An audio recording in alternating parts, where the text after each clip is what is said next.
membuat sebuah video yang menjelaskan tentang poin-poin yang ada di dalam jurnal dengan judul Kecerdasan Buatan dalam Otomatisasi Layanan Umum.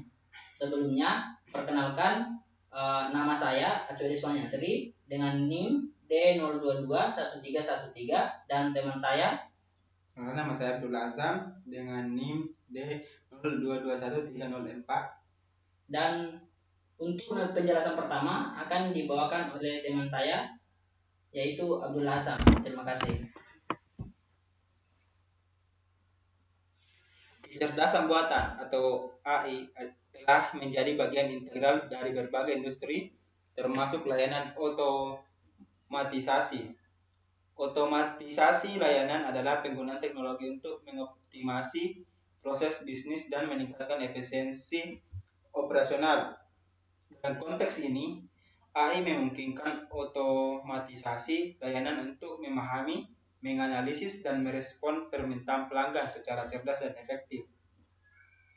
Dalam otomatisasi layanan dan berbagai aplikasi yang muncul sebagai hasilnya,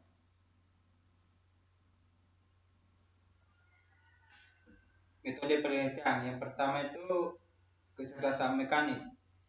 Kecerdasan mekanik menyangkut kemampuan untuk secara otomatis melakukan tugas-tugas rutin yang berulang. Ini mungkin muncul tidak sangat cerdas tetapi sangat penting untuk banyak tugas. Untuk manusia, proses mekanis tidak membutuhkan banyak kreativitas karena prosesnya sudah dilakukan berkali-kali dan sehingga dapat dilakukan dengan sedikit atau tanpa pemikiran ekstra. Sternberg 1997. Robot adalah salah satu aplikasi khas. Robot layanan adalah teknologi yang dapat melakukan tugas fisik, beroperasi secara mandiri tanpa memerlukan industri, dan diarahkan oleh komputer tanpa bantuan orang. Colby, Mithas, dan Parasuraman 2016. Versi lanjutan dapat menggabungkan fungsi pembaruan otomatis. Tetapi sebagian besar robot layanan dirancang untuk menjadi cukup cerdas untuk melakukan tugas-tugas yang diperlukan. Selanjutnya itu kecerdasan intuitif. Kecerdasan intuitif adalah kemampuan untuk berpikir kreatif dan menyesuaikan diri efektif untuk situasi baru. Itu bisa dianggap kebijaksanaan berdasarkan pemikiran holistik dan berbasis pengalaman. Sternberg 1984, 1999, dan 2005. Kecerdasan intuitif termasuk berpikir keras, keterampilan profesional yang membutuhkan wawasan dan pemecahan masalah yang kreatif. Literatur AI menganggap AI intuitif sebagai AI yang kuat. Dalam hal itu, AI dirancang untuk berfungsi lebih fleksibel, lebih seperti manusia. AI dibangun untuk meniru berbagai kognisi manusia dan belajar mirip dengan anak manusia, tetapi jauh lebih cepat karena daya komputasi dan konektivitasnya. Dengan cara ini, kecerdasan mesin mungkin dianggap tidak berbeda dengan human intelligence atau kecerdasan manusia. Selanjutnya itu kecerdasan empati. Kecerdasan empati adalah kemampuan untuk mengenali dan memahami emosi orang lain, merespon dengan tepat secara emosional dan mempengaruhi emosi orang lain. Itu Goleman 1996. Itu termasuk interpersonal, sosial, dan keterampilan orang yang membantu manusia untuk menjadi peka terhadap perasaan orang lain dan bekerja dengan baik dengan orang lain.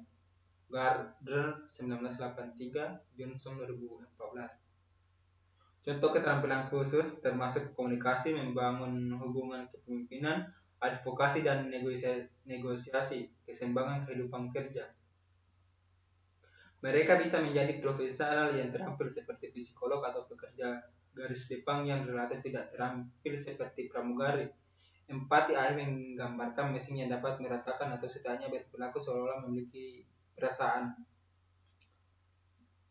Mendefinisikan komputasi efektif sebagai komputasi yang berhubungan dengan muncul dari atau mempengaruhi emosi dia. Demikian. Kemudian saya serahkan kepada teman saya kembali, itu Detuan. Baik, terima kasih. Itulah tadi pembahasan mengenai metode penelitian yang ada di dalam jurnal tersebut. Dan untuk selanjutnya, yakni adalah hasil dan pembahasan yang ada di dalam jurnal tersebut. Nah, ada beberapa poin yang ada di dalam yang berhasil atau yang dibahas di dalam jurnal tersebut. Yang pertama adalah AI menggantikan pekerjaan mekanik. Artinya munculnya penggantian pekerja AI terjadi pertama untuk tugas mekanik, kemudian untuk tugas analisis diikuti dengan tugas intuitif dan tugas empatik. Tugas membutuhkan kecerdasan manusia atau mesin yang sesuai untuk mencapai. Kami memisahkan penggunaan AI. Dan yang kedua adalah AI menggantikan pekerjaan mekanik. Pada tahap kedua ini atau poin kedua ini, kepentingan relatif dari kecerdasan mekanik terus menurun dan kepentingan relatif dari kecerdasan analitis juga menurun, sedangkan kepentingan relatif dari intuitif dan empati kecerdasan meningkat lebih lanjut. Penggantian pekerjaan AI telah menjadi relatif penting adalah diperkirakan akan segera menurun dalam kepentingan relatif yang lembut, yang kata lain lembut. Sementara itu keterampilan intuisi dan empati diprediksi akan meningkat, menganggap penting relatif belum pernah terjadi sebelumnya.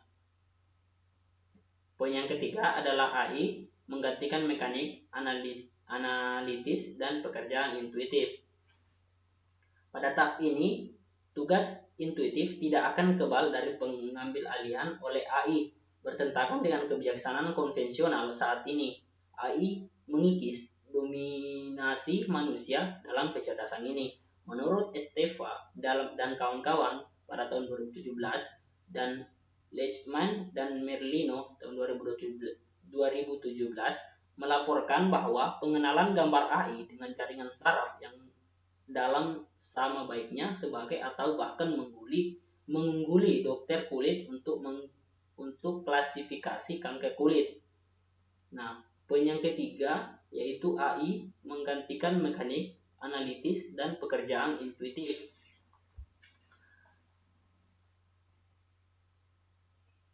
Empati AI saat ini sedang dikembangkan untuk semua aspek layanan, baik di ujung depan dan ujung belakang. Untuk bagian depan interaksi, untuk pelanggan yang sulit atau komunikasi intensif layanan, bot emosional dapat meringankan beban perwakilan layanan pelanggan dan mengurangi iritasi konsumen. Menurut POGI 2017, NS chatbot replika tidak hanya berbicara dengan orang tetapi juga belajar dan meniru gaya SMS mereka yang selanjutnya dapat dipersonalisasi komunikasi garis depan. Dan yang terakhir adalah penggantian atau integrasi manusia.